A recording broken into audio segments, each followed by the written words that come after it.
in the hills above Glendale. Yep. Looks like it's all come to a stop. There's the pickup right over the roof line there.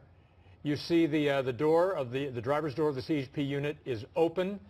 So right now what they're doing is they're very loudly, either through the PA system coming off the grill of the police cruiser, or just verbally yelling for the person inside to open the door, usually from the outside. They want them to use the outside handle.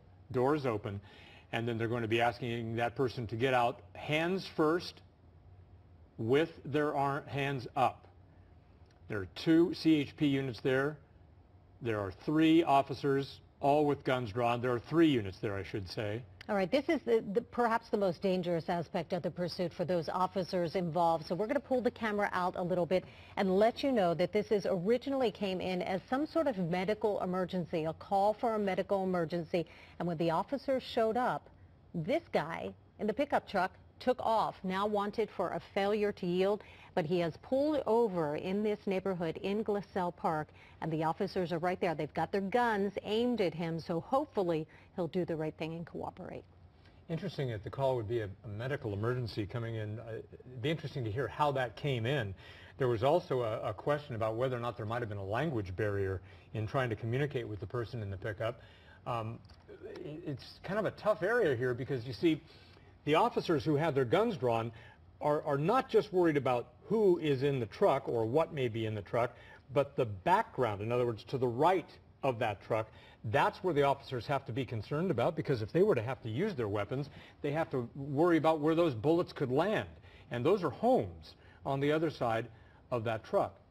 Interesting area for that person to drive. Right, so if you're watching this and you say, hey, that's my neighborhood, this is going on right outside, maybe you hear the helicopters overhead, do not go outside right now. In fact, stay inside, get away from the windows and doors. This is live television. We don't know what's going to happen right now. All we know is that there's somebody in that pickup truck who wanted to get away from law enforcement. This is the end of the pursuit. Looks like officers are making their move around that car. Again, they will use that door as protection. They don't know if the person inside that pickup truck has a weapon or not, but they do know at this point he's not cooperating, because by this time they would have already told him to get out of the vehicle. 1 officer, now 2 moving up slowly. I think they're worried that the person's incapacitated, may not have been able to get out of the car. Maybe that person needs help more than is... Oh, he's taking off. Shut the door and just took off. It looked like that officer on the left was using a rifle with the yellow on it. That signifies a less than lethal weapon. But boy, he is squeezing through the streets right there to force that other guy out of the way. Yeah. Okay, so a very dangerous situation. Obviously not complying with the officer's orders to come out of the truck with his hands up. And he's back on the roads again, so things have changed. Those officers are going to be back in their cars and they'll be right after him. Well, the CHP helicopter and or Glendale helicopter is overhead, so whether the CHP has lost a little time or not, they'll catch up with him, or they'll meet him along the way. Looks like they're right there again, right behind him, Jeff. Exactly, and there you just caught a little glimpse underneath our helicopter of the police helicopter, which flies only about, anywhere between 500 to 750 feet off the ground. Hey, maybe we can get a better location there. It looks like we're pulling, is that part of Forest Lawn? No, it looks like it could be on the left side there, right? Yeah, so it'd be interesting. Oh, very close to that blue car. These are narrow streets, and these people have no idea what's coming at them. But again, we get a look in inside the cab of that truck, just a little peek there, and we see it looks like just one person in the vehicle as far as we can tell. Now, if you're just joining us, we're only about maybe 10 minutes into a pursuit of that gray pickup that pulled over in the Glendale Park area. Left the door open almost as if the person needed help. And then when 2 police officers, California Highway Patrolmen, walked up with their guns drawn but pointed down at the ground, they slowly walked up, and that's where the driver apparently was startled and then took off before even shutting the door, and now is finding himself a little bit pinned in a residential area. Yeah, it looks like he might be on his cell phone. He's lifting well, look at the green car right in front of him. Yeah, and it looks like that's a truck, and it's facing him. So what's going to happen here? Oh, boy, I hope there's nobody in that pickup truck. Now the door's back open. And shut again. This guy doesn't know what he wants to do, but obviously the person in that green truck is not moving. He's going to try and squeeze through there. Just unbelievable, and it looks like it worked. He's going to get away. It looks like he was on the cell phone when he stopped right there. He had something up to his ear anyway, and driving with his right hand, looked like talking, using his left hand to talk on the phone. But somebody in that green truck, either on purpose or just by accident, pinned him in, but he did manage to squeeze through.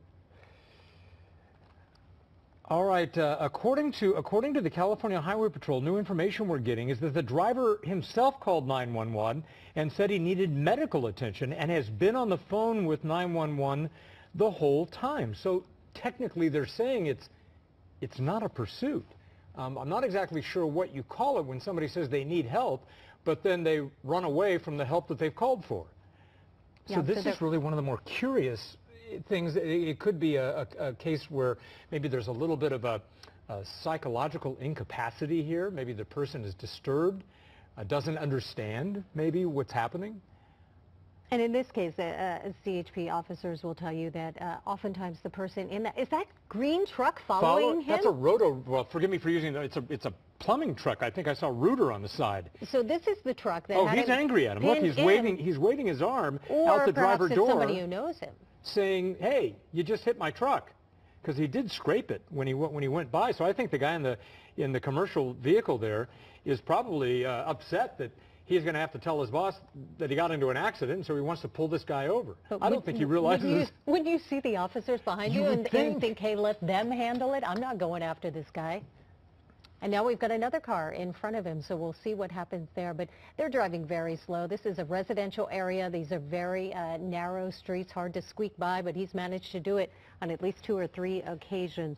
So you were talking, Jeff, about the medical call, and often CHP officers will tell you that the person sometimes doesn't know what they want to do. They're just trying to make up their mind on how they're going to end this, and maybe making some phone calls to say, I'm in trouble. Let me try and figure this out. But as you said, that he's just kind of gingerly walking into a home. Looked like he might have something in his right hand. Well, doesn't look like he's all that concerned or in a hurry. I'm trying to figure out if he might be familiar with this area, that if perhaps that's somebody's home that he knows. But he seems to, here comes the green truck again, and we don't know who's in that truck, or if they're just going to continue on. Maybe they're just trying to, at this point, get out of the area.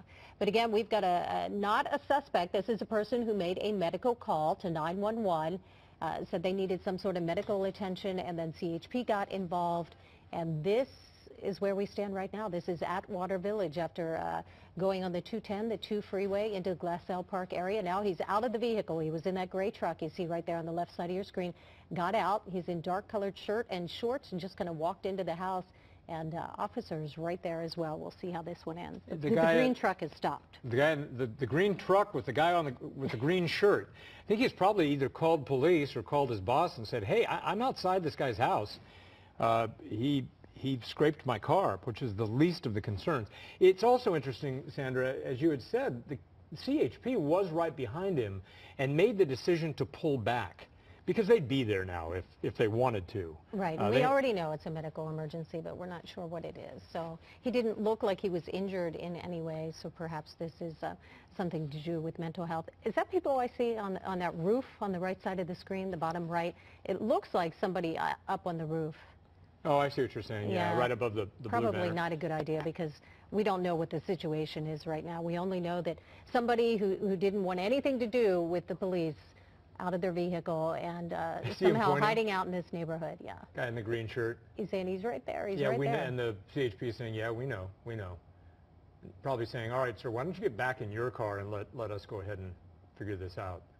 Obviously, they don't think this is an extremely dangerous situation, because otherwise they would get that guy out of the way, and he's just casually walking around as well. So this is one of those situations where, you know, the CHP will tell you anytime they get involved in something like this, they really don't know what could transpire. It's easy for us to say, all right, it was just a guy who needs medical attention.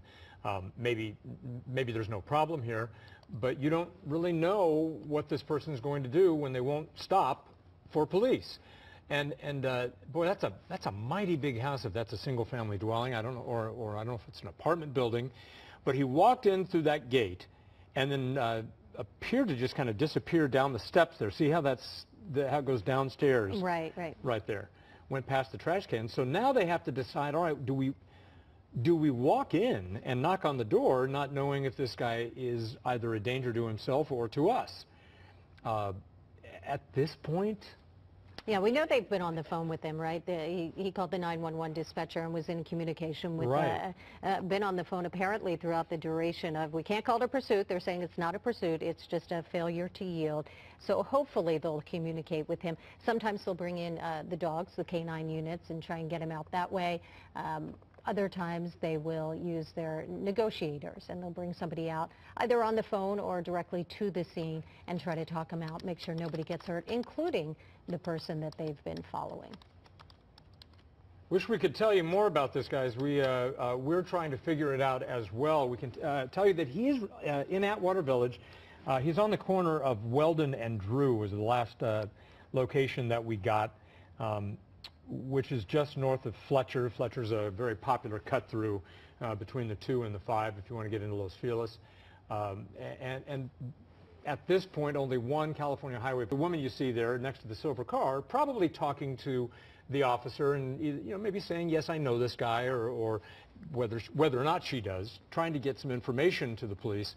And they're trying to get some information to find out whether this is a person who needs their help or whether this is a person who could, be a problem to his neighbors. She also might be able to give them information about the people inside this, whether it's a home or an apartment, whether they're usually home at this time of day. Perhaps they've already left for work, so she can tell them maybe how many people are there, how many people live there, and maybe the layout of that house and the grounds around it. I would expect that they've got people not only in front of this house right now, but also in the back as well, although it's kind of hard to see, a lot of trees out there.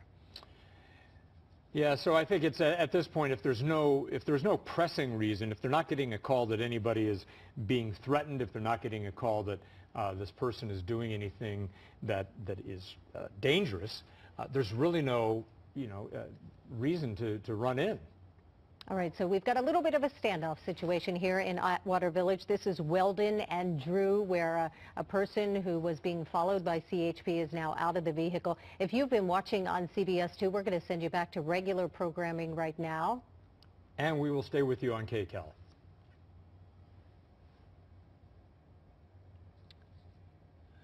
All right, so police officers talking to who appear to be neighbors, just trying to get some information, to try to figure out why they are, why they have followed a guy in a pickup truck all the way up into the Atwater Village area, into a neighborhood.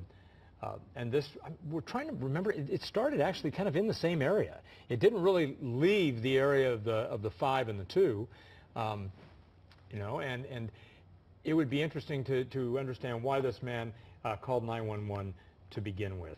We don't want to drag this out if there's no pressing reason to. For those of you in the Glendale, Atwater Village area, doesn't seem that there's a danger, but at least you know this is going on in your neighborhood and you can be aware. All right, so we're going to wrap up our coverage right now. Of course, we'll have the very latest on this pursuit suspect out of the truck and in this neighborhood at Weldon and Drew. We'll have the very latest on our CBS 2 News at 11 a.m. We'll see you then.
folks as he drives down Reseda Boulevard. Some folks are gathering on the corners. They've heard about this thing, so they're coming outside, waving right back at him.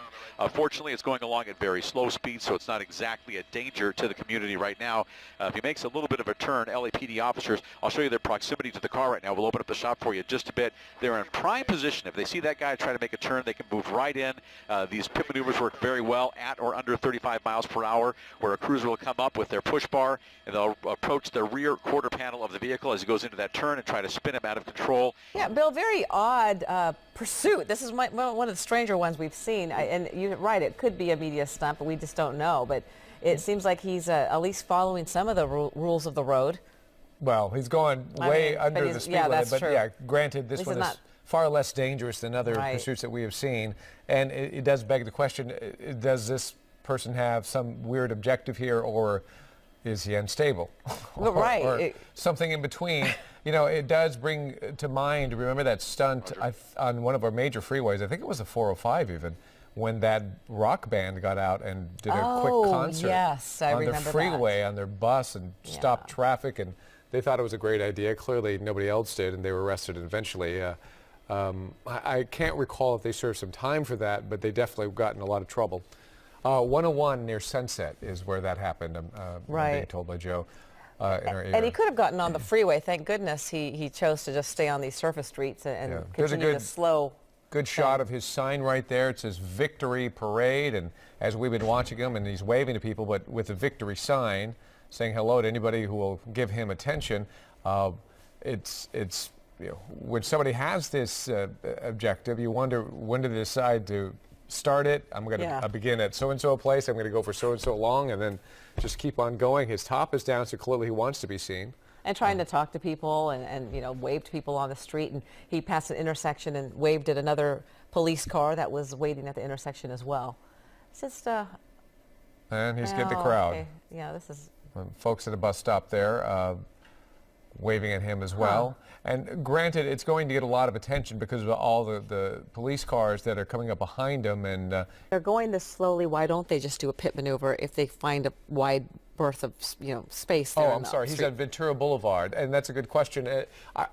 I could only guess, Ellen, because there are certain protocols. Pit maneuvers are very dangerous because it throws a number of vehicles basically not out of control, but the police officer's car is going to swerve, his car is going to swerve. He also has the top down, which could make it exceptionally dangerous in case the car tips over. Plus, he's barely moving. Yeah. If they tried the pit maneuver and he's only going 2 or 3 miles an hour, it would take him 1 or 2 feet to stop. The vehicle. There's not a lot of momentum. Peace sign there. Rita, what did you say? He's going. Oh, that's the intersection. Louise, so that's Ventura Boulevard and Louise, still in Encino, I believe. And there he is with the victory sign. With any luck, he doesn't have a tank full of gas, because this could go on for hours at this rate of speed. Well, it could be. Yeah. Yeah. It is interesting, to say the least, trying to get to the bottom of what we're seeing here and why he's doing it. Clearly nobody else is in the car with him. We don't know a whole lot about this person. Perhaps the police do, because as Bill Thomas pointed out, the police have received some phone calls from people who know him. We didn't see them earlier, but now they're starting to block traffic and break traffic from getting on in front of him. Right. And it's almost as if they are organizing a parade. This is the way they typically organize parades. That's what this is very reminiscent of. This is not like any police pursuit that I can recall. I'm at a loss with this one. Well, you wonder why he just didn't wait until the Doodah parade in Pasadena. He could have been just as effective with that. But a lot of people coming out. One gentleman came out off the sidewalk there, tried to talk to him and walk alongside the car as well. And we are in not in Studio City. We'd be where? Sherman Oaks right now. Still Sherman Oaks, yeah. I mean, he's not breaking any speed records here, so he's just literally at a turtle's pace, crossing, we just passed Noble. Yep. Okay, now we come up, obviously, to Van Nuys Boulevard there as he continues down crawling Ventura. up to the red light. Well, now he's got getting the red even light. larger He's crawling crowd up to it. We do have reports that at one point he did run some red lights. But as long as we've been over him, he seems to have stopped for each red light. And there's a red light there, so we'll see what he does. Yeah, it's red right here, and if history is any indication here, he'll continue through. Well, here he is going through the red light. So here we go. Red light, so there's now another he's racking up the traffic infractions as well. But up until now, it kind of seemed like he's been obeying the lights, but that just went out the window, or out the convertible, I guess. Aptly put there. We're going to continue to follow this until it. No. Somebody thinks he's going to stop him. Look at this. This is crazy. Unstable individual who may indeed bring this pursuit to an end by himself, but you can see more people now entering the boulevard, and this is where it gets a little bit dangerous. Now you have officers with their guns drawn, and now you have. This is just this is incredible. Somebody now tackling this guy onto the hood of an LAPD patrol car. Wow. Officers with their guns drawn. Obviously, another unstable individual. I mean, this is just unbelievable. You have one unstable individual, now 2 people under arrest after a slow-speed pursuit, the likes of which we have not seen here, as far as I can remember. This is just totally bizarre.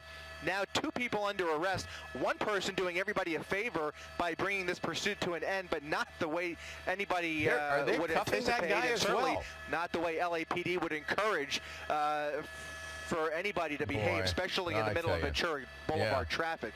So now you have a little bit of a crowd forming. They're going to try and keep people on the sidewalk. But if we can, I don't know if we're able to roll that tape again. That was incredible to see another clearly unstable individual. Not sure if this is a homeless man, but he appears to be clearly under the influence of something as well. Walking in front of traffic, walking in front of this convertible.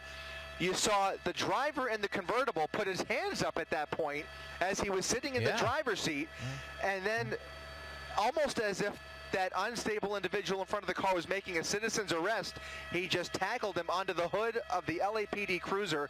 And Chuck, Carolyn, I'm at a loss for words. This is I haven't seen anything. I'm standing next to Fritz Coleman. I don't know how many of these we've watched, Fritz. I've never seen anything like this. I mean, my pilot, Alex Krewall, and myself are both on the edge of hysterics here, cracking up. This is just incredible to watch, and you got to admit, I mean, it brings a smile to your face to see all of this, you know, commotion going on down there. But certainly police were faced with a decision there, and they had an opportunity to bring it to an end, and they did just that without anybody getting hurt. Well, it's interesting that the citizen was cuffed. He is in that Ford, that vehicle, the black and white unit. They've taken him away. They've taken the other guy away. And then another officer got in the Mustang, which we're presuming it's a Mustang, and then drove it over to the side of the road there. Now we got all these people out. Yeah, and more LAPD units arriving out here now. You now have a crowd building, and they don't want to see that either. You know, we've seen situations where, you know, a restless crowd could, you know, get out of hand, even though they're just kind of watching and taking pictures. The LAPD, I think, is going to try and clear Ventura Boulevard as soon as possible, get a tow truck out here to get this Mustang out of here, and hopefully business can resume as normal on a Friday night, or as normal as they can be on Ventura Boulevard. Heck of a way to start the Memorial Day weekend, isn't it? I tell you, this is a new one on me, Chuck. Again, you see more LAPD units arriving. The priority has to be, now there you see the other individual now with his hands cuffed behind his back, and he'll be taken into custody as well. And it'll be very interesting to see what charges he may possibly be faced with. I don't want to presume anything, but it's certainly... Well, he could be charged with interfering. There's a charge with interfering with officers in a pursuit. Yep. I can't remember exactly what it is, but I know there is something when you interfere with law enforcement.